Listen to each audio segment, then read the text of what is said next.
20वीं शताब्दी में हुई थी खालिस्तान मूवमेंट की शुरुआत, जब पहली बार सुना गया था इसका नाम। लेकिन 1970 और 1980 तक खालिस्तान एक प्रमुख मुद्दा नहीं था, जब तक इसने मिलिटराइज करना शुरू नहीं किया।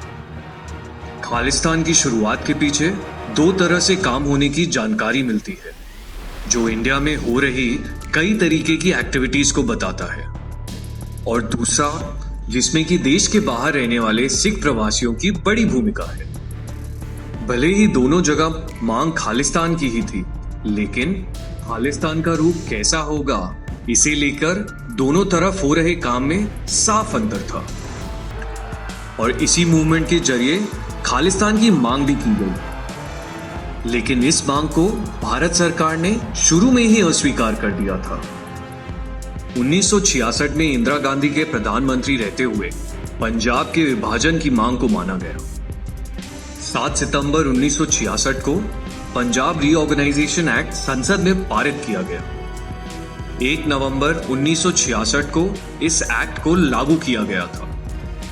इसके लागू होने के बाद पंजाब को पंजाब और हरियाणा में बदलने के लिए कुछ हिस्सों को हिमाचल प्रदेश में जोड़ा गया। इसके साथ ही पंजाब को विभाजित भी किया गया। चंडीगढ़ को पंजाब और हरियाणा की राजधानी बनाने के साथ ही केंद्रीय शासित प्रदेश भी बनाया गया। इस विभाजन के बाद अकाली दल का हौसला बढ़ा, लेकिन 1972 के पंजाब में हुए चुनावों में उसे झटका मिला और उनकी हार हुई। 1971 के बाद इंडिया के बाहर रह रहे सिखों ने नॉर्थ अमेरिका और यूरोप में पहले से रह रहे सिखों के बीच अलग खालिस्तान की मांग को पहुंचाना शुरू किया।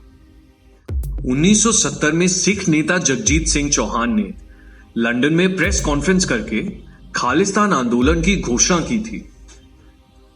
चौहान पाकिस्तान में गए और वहां ननकाना साहिब में जाकर खालिस्तान के बारे में लोगों को बताने का काम किया। पाकिस्तानी प्रेस ने उनकी बातों को खूब जगह दी और इसे काफी फैलाया।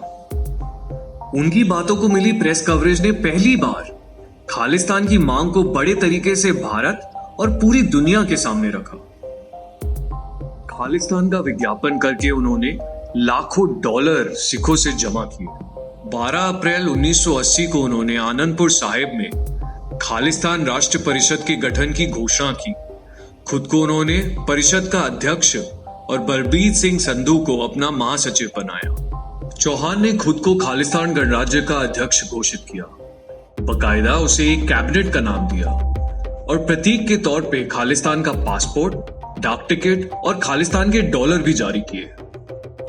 मई 1980 में जगजीत सिंह चौहान ने लंदन में जाकर खालिस्तान के बनने की घोषणा की, ठीक वैसे ही जैसे बलबीर सिंह संधू ने अमृतसर में खालिस्तान का टिकट और करेंसी जारी की थी। जगजीत सिंह चौहान लगातार जनरल सिंह भिंडरावाले के संपर्क में थे। इस बीच भिंडरावाले अलग सिख देश की मांग को लेकर हिंसक अभियान चला रहे थे।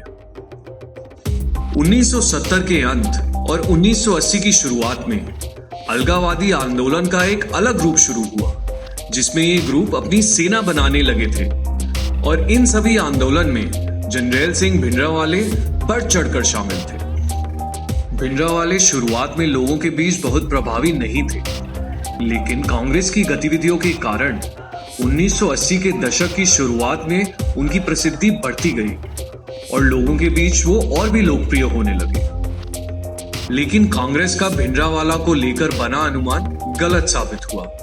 कांग्रेस की सोच से भिंडरावाले की सोच अलग निकली और वो अपने राजनीतिक मंसूबों के साथ सिखों के बीच आने जाने लगे।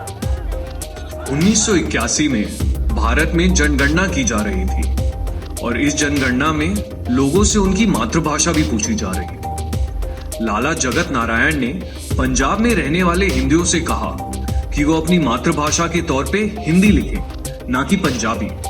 लेकिन लाला जगत नारायण की इस बात से भिंडरावाले और उसके साथी नाराज हुए और 9 सितंबर 1981 को लाला जगत नारायण की सिख आतंकियों ने हत्या कर दी। इसके बाद लगातार सिख चरमपंथियों ने राजनीतिक हिंसा करना शुरू किया। पंजाब के उस समय के मुख्यमंत्री दरबारा सिंह की हत्या का प्रयास तक किया गया। इसके साथ ही इंडियन एयरलाइंस के 2 विमानों का आतंकियों ने अपहरण भी किया। भिंडरावाला के अनुयायियों ने पंजाब में बड़े पैमाने पर हत्याएं की। 4 अगस्त 1982 और 3 जून 1984 के बीच 2 सालों के भीतर ही 1200 से ज्यादा हिंसा की घटनाएं हुई। इस हिंसा में 410 लोग मारे गए, 1180 घायल हुए, जिसमें से 1984 में ही 775 घटनाओं में 298 लोगों की मौत हुई और 525 घायल हुए। जुलाई 1983 में अकाली दल के अध्यक्ष हरचरण सिंह लोगोवाल ने भिंडरावाले को स्वर्ण मंदिर में निवास करने के लिए आमंत्रित किया।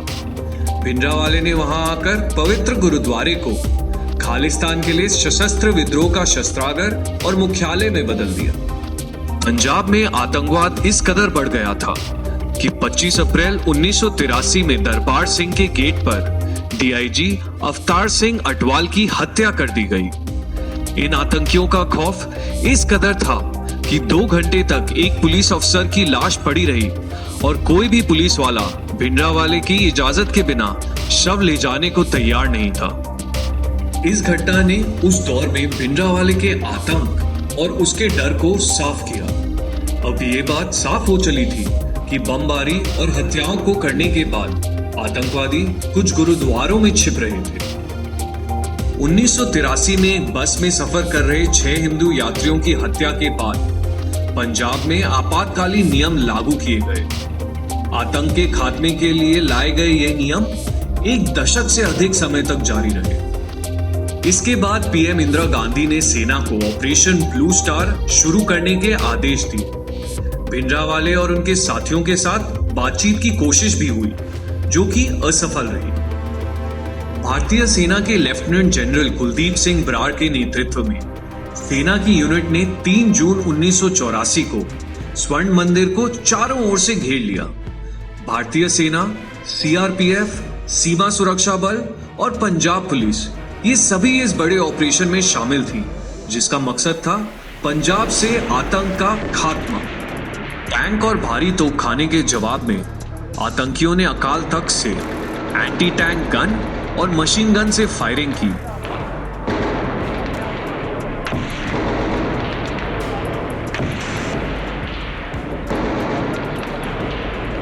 चौबीस घंटे तक चले इस ऑपरेशन के बाद आखिरकार सेना ने मंदिर परिसर में नियंत्रण प्राप्त किया। ऑपरेशन ब्लू स्टार में भिंडरावाले की मौत हुई, जबकि उसके कई साथी मारे गए और कई भाग गए। सेना ने ऑपरेशन के बाद आंकड़े जारी कर बताया कि कुल 83 लोगों की मौत हुई, वहीं 249 घायल हुए।